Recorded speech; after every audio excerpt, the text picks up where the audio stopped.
Hi, everybody. Thank you so much for joining us. My name is Crystal Navarro. I'm the clinical director for Rise Above the Disorder. And today I have Agent V and Ms. Garrett joining us today to talk about developing digital relationships. Glitch couldn't make it today, but it's totally I okay. can't seem to hear anybody. Hold on. So, can everybody hear me okay?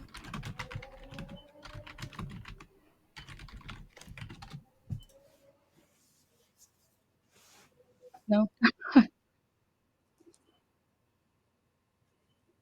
Hello? Hi. Yes. Great. There we Okay. go. I was wondering what was happening. Okay. Hello. Hey. So thank you so much for joining us. I'm not sure if I should repeat myself. I don't know if everyone heard me. I didn't know. Okay. So I'll just start over. All Yeah, right. we'll just take it from the top. Yeah. All right. Hi, everybody. Thank you so much for joining us. My name is Crystal Navarro. Today I'm hosting the Developing Digital Relationships channel with Agent V and Miss Garrett. Glitch couldn't make it today. Totally okay. So let's get started. So basically, we're just going to be talking about how to connect with content creators without being seen as like a social climber or a clout chaser type of thing. Um, so I wanted to first ask, when first starting off as content creators, did you have to make friends with larger creators to be able to grow your fan base? Me personally, no. I think it just came with time, right? So it's when I first started, I was just streaming for fun. It was just literally just like a hobby right after my full-time job, and it was just me just vibing and with my community and stuff. And then like I guess people just gravitated and, smaller creators, bigger creators started to get in touch with me like over time, and that's pretty much what happened in my situation. Obviously everyone's situation is different, but yeah. Yeah. So Mine's that a was that little was that was me. different. Mhm. Um, I actually started my career about 14 years ago as a TV host. And so that side of things, and in Yes. Australia as well. So it's a very, Wow. very different networking strategy in Australia. There are so few jobs and there are so many people vying for those positions. So it's not necessarily networking as it is sort of verbal backstabbing and destroying. So if I can get through that and then move to America, it's actually really easy. Yeah. But I will say that something that Australia did teach me was authenticity. So there's something in Australia called tall poppy syndrome, and that is when you get successful, people feel the need to cut you down. So that, Mm. and like the whole analogy is poppies are flowers, and if one shoots up, then they're growing above from the group. So you cut them back down so they stay in line. So the more success Mm. that you get, the more sort of hatred or the more people feel the need to bring you back down. In Mhm. LA, and I've been in LA for 8 years now, the biggest thing that I noticed is people are more inclined to want to watch you grow. So there is a lot more celebration of success and of achieving your goals.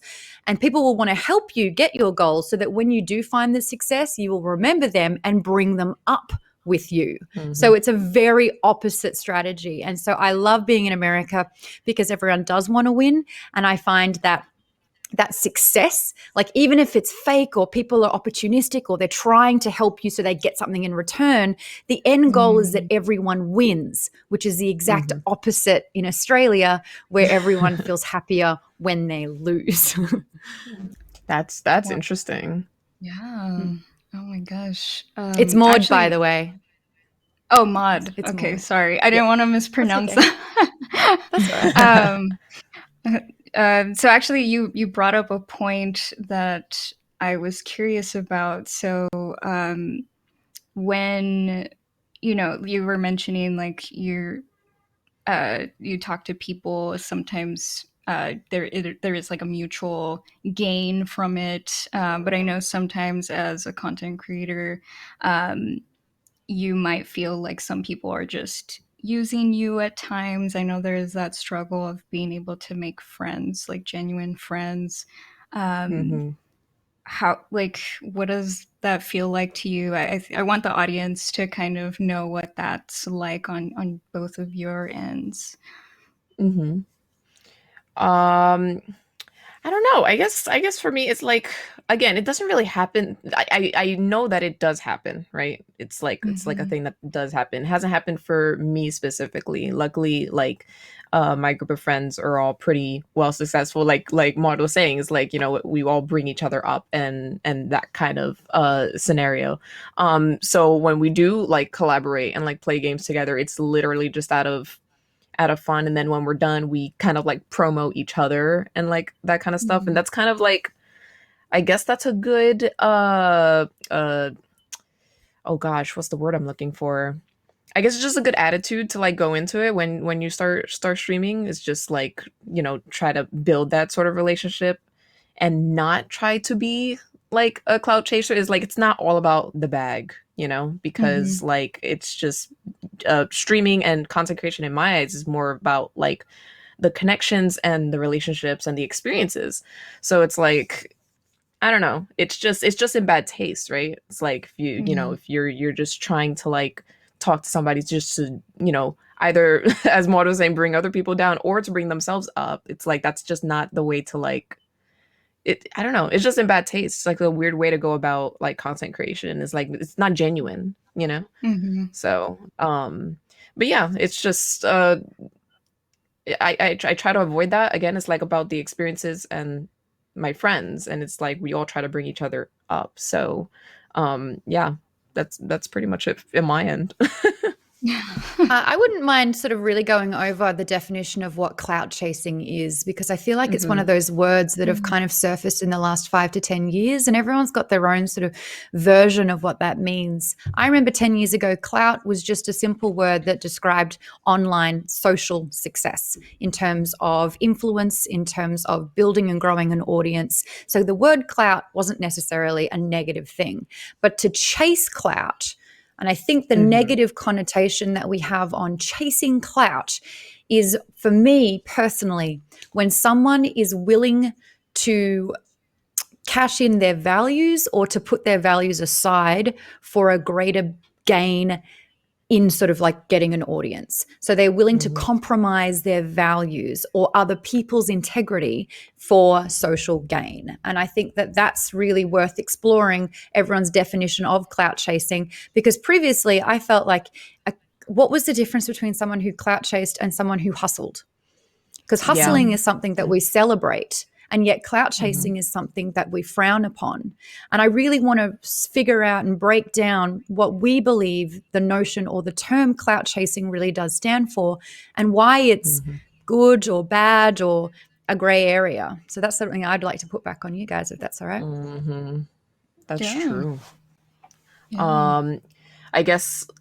And it's funny because like we always talk, that is true. We talk about the side hustle and it's like, yes, girl, or yes, my dude, go get it. It's like it's like we always like are all about that. And I guess specifically in America, it has to be like that. Like Mm-hmm. unfortunately, because like whatever your regular 9 to 5 is, maybe that's not enough. So it's like you have to go after that side hustle and that kind of stuff. And I guess cloud chasing is a little bit similar. I guess it is. It's just like I said before, it's just all in poor taste. It's like if that can't just be the only like goal. Yes, side hustling is a thing. It's a way to get extra monetary value. Yeah, sure.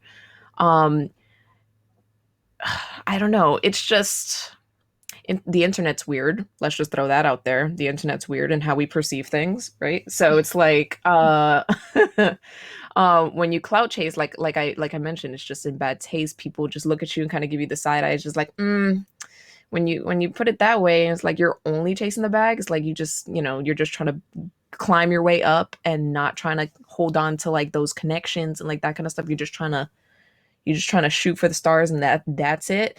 And sometimes that's not necessarily a bad thing, but again, it's just all in like, people, it's just in a social kind of standard with like the internet and that kind of stuff, in my opinion, again, everyone's opinion is different, is it's just in poor taste, you know? It's just people, it's just kind of you know? It's always good to like have everyone connected, and it's like, you know, how you were saying earlier, it's like we want to build everybody up and gain that social structure together. So when you do it by yourself, it's just kind of like maybe it could go in a deeper route. I'm not sure how that's gonna go, but it's kind of like, you know, oh dang, you're not really caring about me. It's like, oof. It's like that's kind of how it feels, I guess, in my opinion. I would So.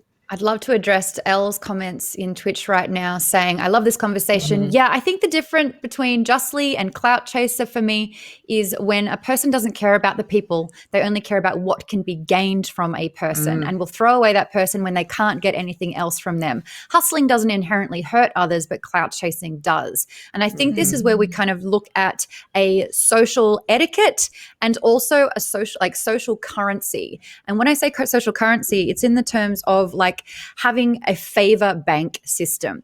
So it's all about giving and receiving.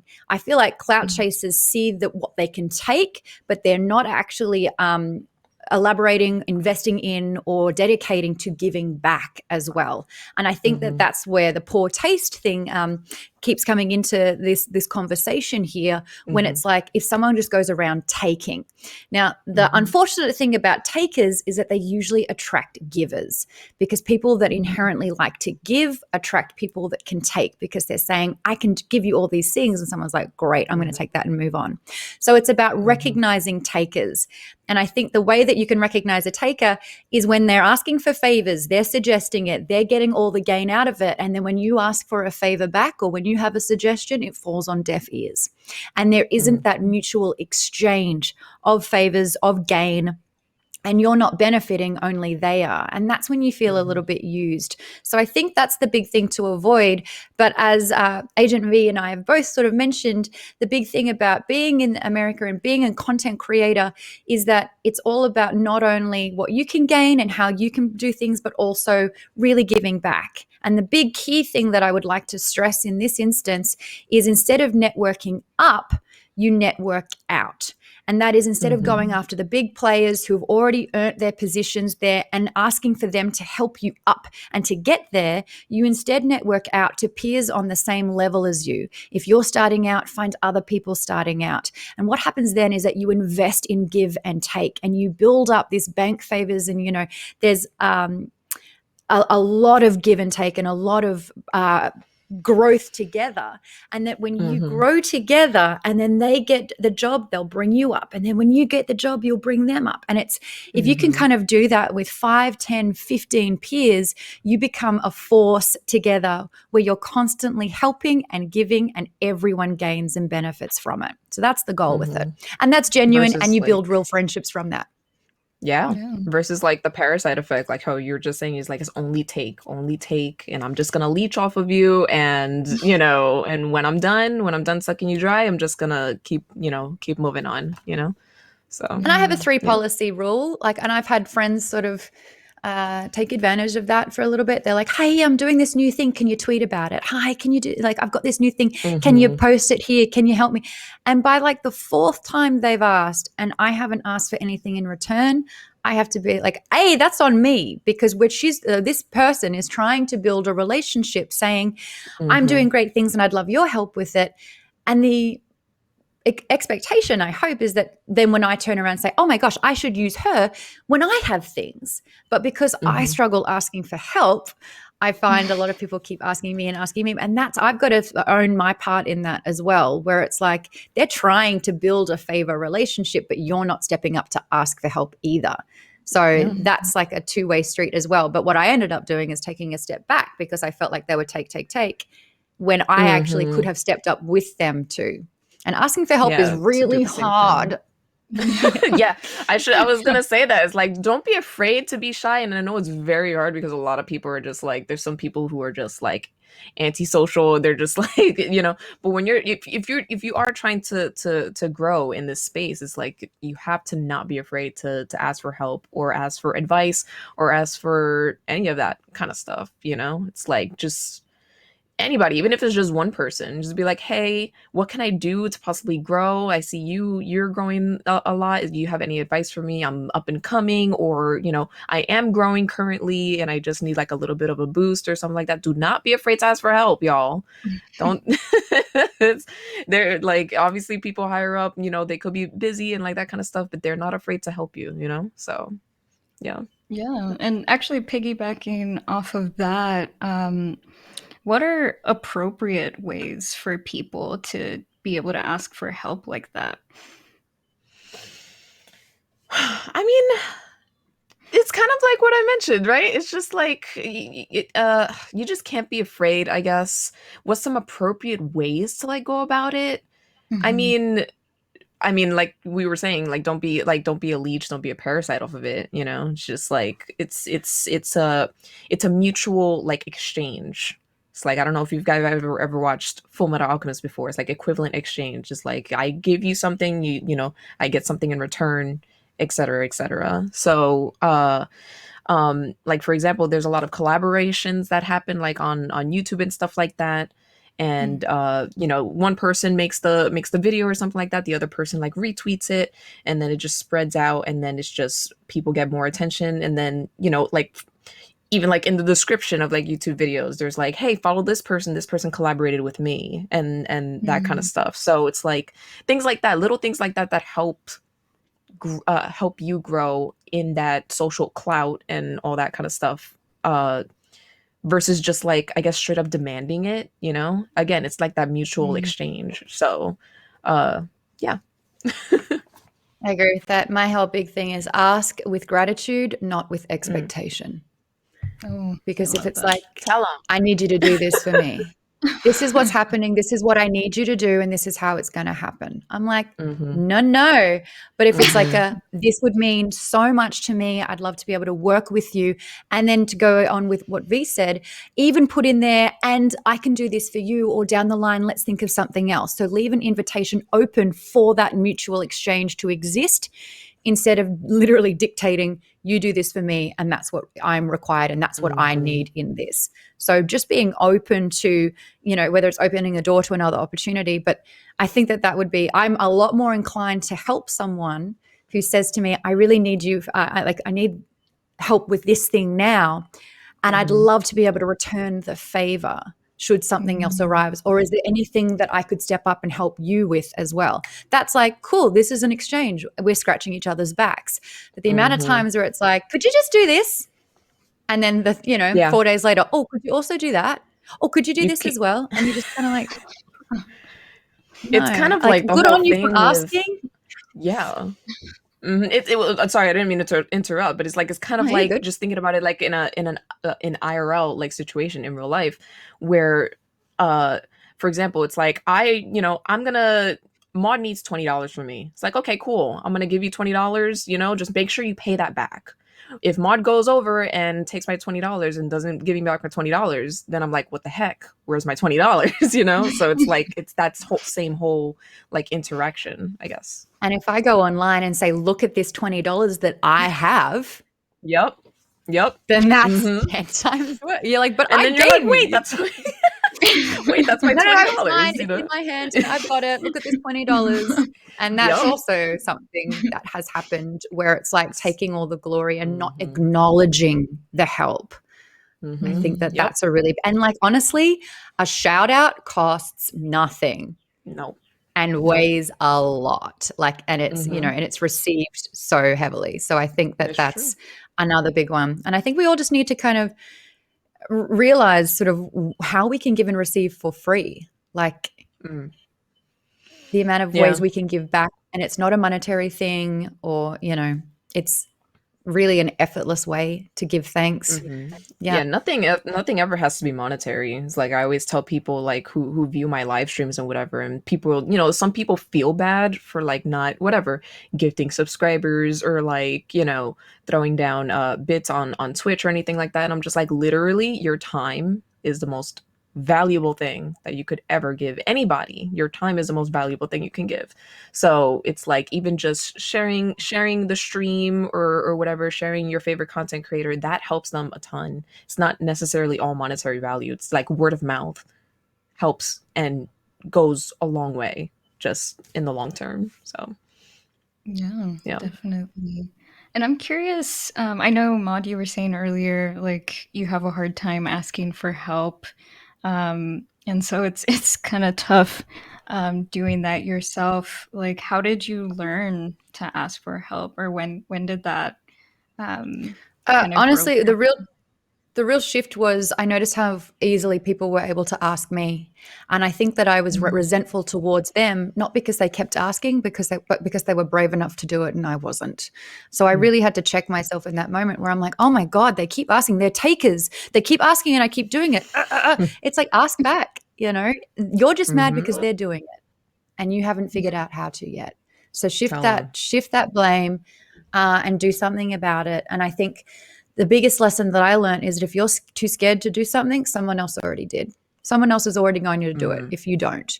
So it may as well be you that is the person that does it. And I think that that really helped as well. Also, asking for help is a lot easier when it is not just take and you can find an equal gain from it. So I'd really need help with this. But I could also return the favor like that for me. Oh, and the other thing I realized as well is stop assuming that person wouldn't want to help you. That was another big thing I would talk myself out of all the time. And I'm like, oh my God, I don't want to ask for help. They're going to think I'm so annoying, or they're going to say no, or it's not something that, they'll want to do. And then I ask and they're like, oh, I've been trying to do something like this for so long. I'm so glad that you gave me the motivation to do this. Thank you so much. And you're like, yeah, I should have just asked. Yeah. Yeah, It's true.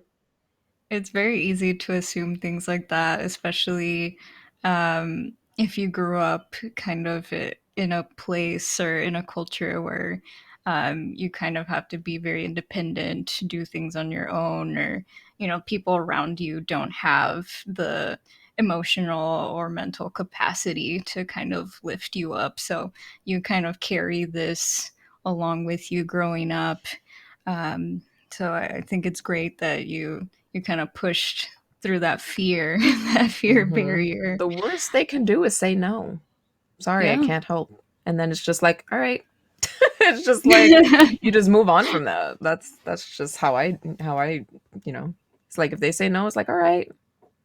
Perhaps next time maybe they're busy, or it's, or they just don't want to help. And that's cool. There's other people who are willing. So, just because I one will person say says that no doesn't mean it's the end of the world or whatever, So I would recognize though that if you do keep asking for help and someone does keep delivering, instead of being like, oh my gosh, they're so reliable and there's someone that will always say yes and they're so good to me, just check yourself. If you've asked 3 times for something and they haven't asked something back, make a suggestion.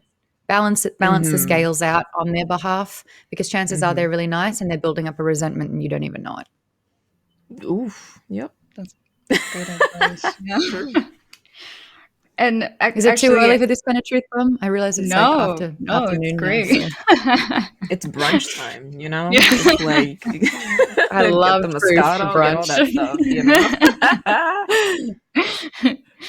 stuff, And how did you two develop the boundaries to be able to set them like that? Like, I know you were mentioning you have that three rule. Like, when did you develop that? Like, how did you come across that? I don't think I kind of sat down and I was like, all right, what's my game plan with this? For me, it was just a way to sort of like not be a yes man to someone, not be a pushover, just kind of be like, but again, like I had to own my part in that, where it was like, they're not giving because you're not asking. So, I mean, I've done a lot of learning with this, but in terms of setting boundaries, you recognize that a boundary is necessary when you start feeling a little bit funky about something. When you're like, this doesn't make me feel great. Recognize why it doesn't make you feel great. Implement a strategy to sort of avoid this and protect yourself. And sometimes, a lot of the time, it requires an uncomfortable conversation. But I know that I'd rather be on the receiving end of an uncomfortable conversation than have someone spend 5 years just grinding their gears and absolutely being so annoyed at me and telling everyone but me how annoyed they are with me when I'm the only person that can fix it. And by one simple conversation, that's sort of dealt with. I know that people would rather move countries than avoid than have confrontation or conflict. Conflict Yes. isn't like I really want to remove the negative connotation from conflict. Conflict is just my analogy for it is put out the fire in the kitchen before the house burns down. And that's as simple Don't as, ignore it. well, that's it. And I lost my best friend because she would never, ever have the conversation with me until it was far too late. And she's like, I can't go back from this. And I'm like, I didn't even know there was a problem. So for me, I would much rather, and it can be a really gentle conversation. And I think that if you remove emotion from it, instead of being like, listen, you just did something and it's really upsetting me, and you do that, the immediate reaction from someone is that they're going to get defensive because they feel like they're getting attacked. So it just needs to be a really gentle, hey, I'm just recognizing that I've helped you out quite a bit. I'm super excited to be able to brainstorm some ideas of how we can return the favor on this so we can both get something out of it and slay queen, but like, it doesn't like conflict or confrontation. It doesn't have to be a negative thing where it's just like you're doing something wrong. You've upset me. You're the problem, because that it doesn't actually benefit either party. So I think, being really open to kind conversations. Yeah, it doesn't always have to be like a confrontation. Like you said, that's like a perfect way to word it. It doesn't have to be negative. Confrontation does not have to be like super hostile, so it's like it could just be a conversation. It's like just like how I have altercations with, like, I don't know, like my family members, like my parents and stuff. It's like it's just an altercation. We're not necessarily like yelling at each other, but there's there's a disagreement or whatever, and you just got to talk it out. I do believe, though, that if you're at a point where the first time you address that confrontation is because you have had enough and and you're angry and you have to chastise, that means the conversation should have happened about 2 times before you got to that point. Yeah. So not to let it bottle up inside of you until you explode, but to address it before. I always trust that gut instinct, It's like if you feel that something's like a little off, then something's off and it needs to be addressed before it just like builds up and festers, and then it's just like, and then it's like you explode because you can't because you can't take it anymore, or like any of that kind of stuff, or I'm sick of this person taking advantage of me, or whatever. It's like once you get that kind of like the initial like something's off, then you have to nip it in the bud, as they say. So because I mean, if you're wanting resolution, you need that person to want to be excited about finding that solution together. And that's what I had to learn big time, where it's like, especially customer service, when I'd get really angry because I was charged for something twice and I'm on the phone being like, do you understand the inconvenience you put me through? And then I realize I'm talking to the person that can help me. Why would I yell at them when they're the one that can fix it? Yep. So it's like, if you're talking to someone who's the problem, they're the one who's going to be the solution. And if you come at them attacking, they're like, well, why would I help you? Why would we come to a solution when you chose anger and I'm now on edge, or you've told me how awful and wrong and silly or whatever I am? So that's why I think before you get to that breaking point, have that conversation so you can have it in kindness and get excited to find a solution together, instead of them being like, I was just attacked and I feel really fragile and you made me feel really bad about myself. You go into a confrontation. I really like. No, sorry, go ahead. I was just reading what Elle was saying in the comments as well. She's like, learning how to say no too, and learning how to take no with grace. I think that's fantastic to talk about as well. So back to you, V. I lost my train of thought. There it goes. That's what happens, man. It's like, there's a lot of good talks, and then I was trying to get a good point, and then it just goes. It's okay. It happens. But I guess the gist of it is just like you ask, or you question with kindness, and you're going to get kindness in return. If you're going to go in it like in a sour mood or upset or angry or whatever it is, this goes for anything. Doesn't have to be about content creation. This could be about customer service, or it could be about like literally any aspect of life. If you go in with kindness, you're gonna get kindness in return. If you're not, then it's like you're gonna get that same response back. And then you're gonna go home or whatever, and you're gonna question it. Why did I get that response? It's like, you know? So Mhm. yeah. I learned Yeah. that lesson big time in quarantine last year, which was being reactionary and Mm, being told and like learning psychology where it's like you are actually in charge of your emotions. You get to decide mm, how you're going to react and how to respond to things. And I spent mm, majority of my life thinking I had no control over that. I feel what I feel and that's it. And then once I've felt, then I can process what just happened. But it's like you got mhm. to avoid that absolute explosion of emotion because that affects other people and like they are caught in the crossfire of it. And I think learning to like and like the exercises and processes that they had where it's like as soon as you feel something, take a beat, breathe. You do not have to respond as soon as you hear that thing. You do not have to be reactionary. You can literally stop and take all the time you need Take to a deliver breath. the best Hmm. response that you have. Yeah, so that's another Hmm. big one. Yeah, and I think what we're kind of touching on now is a lot of like mental health, mental wellness talk, a lot of self-care, being able to put boundaries, being able to say no, being able to take your power back. Um, as somebody who works in the mental health field, like that's something that we do tell our clients, and um, I think also as being a part of the quarantine as well, I've learned a lot about communication, bettering relationships during this time, and forming new relationships. So, um, for people that just want to be your friends, how should they approach you in that sense? Like, um, should they It's so just like funny. tweet you or, you know? Yeah. It's so funny because I made most of a lot of friendships during quarantine because I had Mm. no one to really like talk to like in the IRL because we couldn't go outside or anything like that. So it's that's pretty hilarious, and it just happened for me. So it's like, for example, like whatever the Mario Party game or something like comes out, and it's just like a group of, someone pings me and they're like, "Hey, do you want to play some Mario Party?" And now all of a sudden, I'm here with like eight other people, and you just make relationships with them, and like that's what happened to me during quarantine. That's pretty much how, and you just make friends that way, and it's like sometimes those accidental, really, interactions are always the best. Mm. So, but I don't know. I mean, don't go deliberately and be like at Agent V, hey, would you like to be my friend? It's like that's not how you would go at it. Like, I don't know. That's just not how you would go at it, right? It's just it has to be organic. It has to be, it has to be mutual. And I don't know, it's like you gotta have good chemistry and like all that kind of stuff, to build that relationship with Mm. someone else. And then yeah.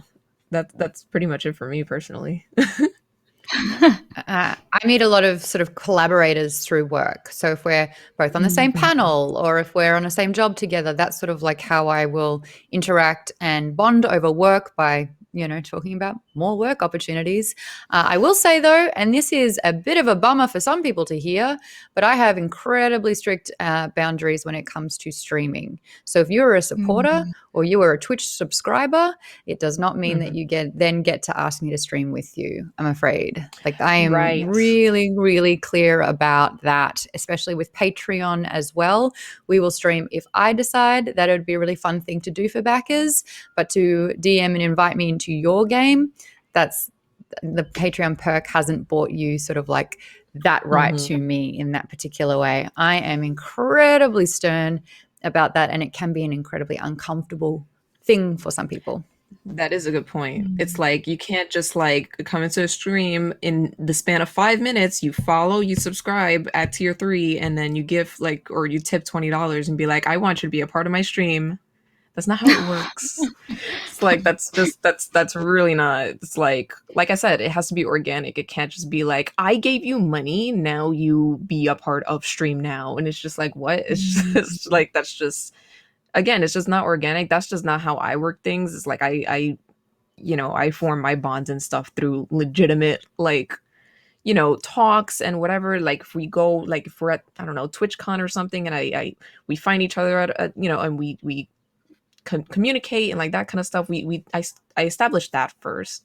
It's not just random, like, Twitch user 420 gifted me like 50 subs. That's just not how, that's not how you're going to make it, I guess, in this space, you know.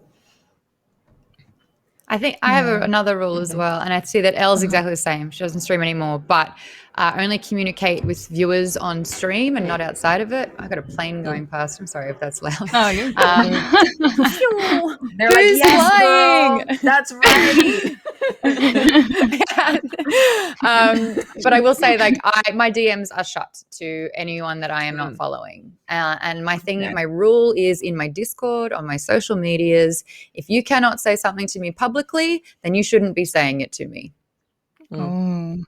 Tell them. Mm-hmm. Tell them. That's why the plane flew by. Yeah. They're trying to reach you through the plane. Let me talk. I feel like this is a very interesting one. When we're talking about sort of collaborations and clout chasing and how we can work together. There are times where a lot of relationship buildings happens on social media. And I think this is, again, what we were touching on with the give and receive. Like, I can use my platform to show my support. So I can be tweeting my peers. I can be retweeting their work. I can be suggesting things. I do want to bring up something that's bit me in the butt before. And I feel like that this is not a blanket rule on streaming.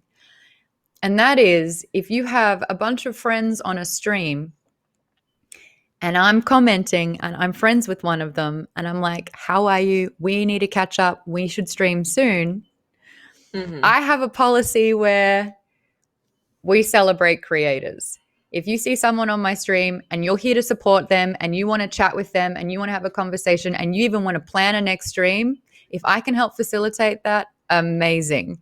I have noticed that there is a different policy for other platformers or streamers, which is like, if I'm on a stream, please keep the conversations not to outside things, or do not push other people's work, or do not link anything else, or do not even like try to have a conversation that doesn't involve what I'm doing. I kind of just want to know where everyone else sits with that, because it's a big sliding scale. And if you don't know the Twitch streamers' particular rules, you can get called out or it comes across disrespectful. Like trying to promo like another person that you're collaborating. I was a little confused at the instance that I had was, there was a group, sort of a bunch of people on a stream, a lot like what this is happening right now. Like, there's three of us on the stream. I was friends with one of them. I came to say hi and support them, and casually just said, we have to stream together soon, because it had been months since we last had. And it was just like, it's to me, it just seems like oh my God, we should catch up. How you been? I miss you. We should do something soon. And the person whose stream it was called me out and said, this is unacceptable. That's really disrespectful. Like, how dare you don't do that on my channel? Yeah. That's not something, I don't know. That's not it for me. It's like, if I don't know. I guess it's because I'm a very friendly person. I'm not saying that whoever that you were talking to was like rude or anything. But it's like, I don't know. If someone comes into my chat and they're like, oh my God, we should stream together soon, and I personally know them, I'll be like, hell yeah. It's like, yeah, let's go for it. There's nothing wrong with that in my personal opinion. What if someone came into the stream and said, oh my God, Crystal, you're in a stream with V. Oh my God, Crystal, you and I should do something soon. Yeah, I mean, that's fine too. That's totally cool. I mean, it's like, I guess if it's in my stream, I guess towards that, it's like, it depends. If Crystal is streaming as well, it's like, I would probably, like, I wouldn't say it out loud, I would probably just, it's like, I would just be like, hey, Crystal, Twitch user 420 really wants to, hang out with you and stuff like that, and that kind of stuff, but I guess in the most part, it's like, I usually do like squad streaming and like that kind of stuff. So it's like, if you want to talk to that person, and I usually say it, pretty clearly, is like, if you want to talk to that person, go to their chat. If you know me, come stay in my chat. the whole point is we're all collaborating together, and we're all, it's a two-way street. It's a double effort kind of vibe. It's bad choice of words, but but yeah, it's like, I guess it's like, if you want to talk to her, go talk to them on their stream. But I'm not gonna sit here and be like, no, this is wrong. You cannot talk about that in my stream. Like, that I'm indifferent towards that. It's like, obviously, unless you like spam or whatever, I'm so against spamming. That kind of grinds my gears a little bit when you're just like, hey, talk to me, hi. It's just like, Yeah. I don't like that. My job is not to validate your need for Yeah. Yeah. It gets kind of nuts sometimes, but there's nothing wrong with oh my god, V, you're collabing with Maud, finally, that's so awesome, and whatever, tell her I said hi. Be like, hey Maud, Twitch user 420 said hi. It's just like, and that's it. Yeah, it's like, that's it. So Yeah. I'm very chill when it comes to that, personally. So But social media is a really, really good way to connect with people, especially if you're living in different countries when the world shuts down for a year. Social media is a really great way to meet people. There's so many people that I am friends with on social media and communicate via social media, and I haven't met in real life yet still. But I will say that when you are talking to someone because you are starting out and you want to either secure a guest or you're wanting to network up, and you think that if you secure that guest, it will bring your entire show more viewers, etc. I read a tweet once and it gives me life. Someone tweeted, "Oh, to have the confidence of a white guy with a podcast asking me to be their guest." And it was so funny because every other day, "Hi, I just launched this podcast, Maud, and I'd really love you to be a guest on it." And I'm not saying that like I'm going, "Oh, I'm too good for that. Oh my God, no. But it's really quite interesting where they haven't done an episode and they use me as the solution to all of their problems. And I'm here going, I want to see what you're capable of. I want you to put in the hard work first. And then once you've done that, let's talk." But like, for me, I just think that like that's when I will feel used, because I feel like I am the person that they want to do all the heavy lifting. And I'm like, yeah, but I want to reward someone who's doing the work. That's my big thing. That's it. So if I see that and recognize it, I'm like, hell yeah, that sounds great. Like, ask me again in 5 months and tell me how many episodes you've done in that time. And I want to see that this is something that you really want to do. And then we'll chat. But if it's just like I got this idea. Yeah.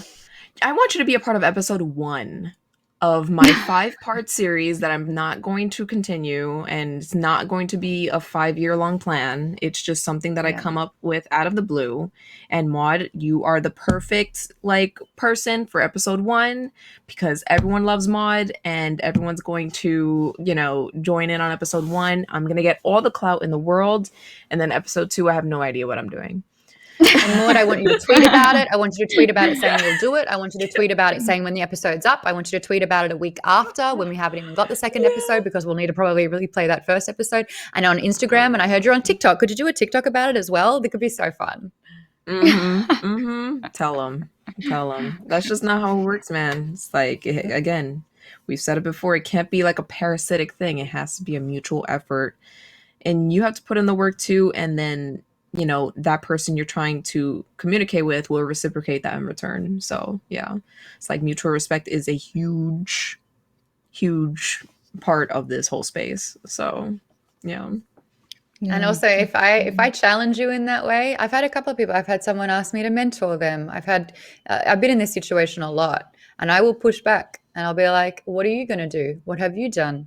Can you do these 3 things before we continue this conversation?" And if they're like, "Oh, no, you're supposed to," and I go, "Oh, don't because talk I'm like in my position." Mom. Yeah. But it's like there is this expectation that they deserve my help, or that I should drop everything because they've asked. And it's like, if I dropped everything for every person that asked, I wouldn't ever get anything done. And so I've talked about this a lot. So I run a company and I hire and fire people often. Like I've hired and fired about 100 people over the last 8 years. And the biggest thing that I've learned from that is that there are talkers and there are doers. And for every 7 or 8, even 10 talkers, there's one doer. And the doer is someone that doesn't say, I've got this idea, I want you to be on my pilot episode. You know, I'm thinking about doing this and I'm so excited that I could do that. The doer's already done it. The doer comes to me and they're like, I have a one sheet, I've got a pitch deck, I've got 5 episodes, I've asked 3 other people, this is everything that I've laid out, what do you think? I look at that and I'm like, holy crap, you are a doer.